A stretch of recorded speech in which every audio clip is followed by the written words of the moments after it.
Naging siksik ang aktibidad ni Pangulong Ferdinand R. Marcos Jr. sa buong linggo. Sumentro ito sa pagtugon sa energy emergency. Narito ang report.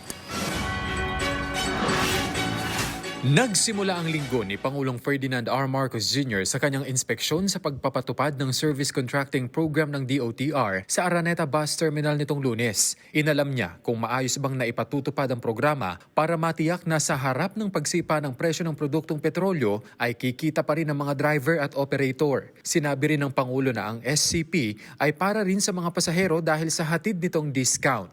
Nagbigay din ng update ang Pangulo patungkol kay dating Congressman Zaldico na anya ay nananatili sa kustodiya ng Czech Republic. Kasabay ang pagtiyak na maiuuwi sa bansa at mapapanagot ang dating kongresista. Kinahapunan, pinanumpa ng Pangulo sa tungkulin ng bagong National Security Advisor na si Eduardo Oban Jr. bilang bahagi ng commitment ng pamahalaan na isulong ang pangmatagalang kapayapaan.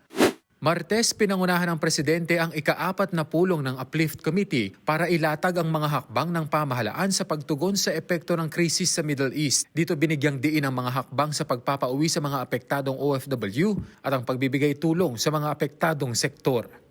Sa isang phone call, ipinaabot ng Pangulo ang kanyang pagbati sa punong ministro ng Thailand na si Anutin Charvirakul. Binigyang diin ng Pangulo ang matibay na commitment ng Pilipinas na makipagtulungan sa Thailand kasama ang pagpapalawak ng kooperasyon sa mga prioridad sa larangan ng enerhiya at seguridad sa pagkain. Miyerkules, dumalo ang punong ehekutibo sa pagdiriwang ng ika-100 anibersaryo ng canonical coronation ng Nuestra Señora del Rosario de Manawag. Sa nasabing okasyon, formal na iniharap ng first couple ang Centennial Crown kay Apostolic Nuncio Charles John Brown na kumatawan sa Holy See. Pinangunahan din niya ang pagbigas ng Centennial Prayer sa isinagawang Misa Pontifical.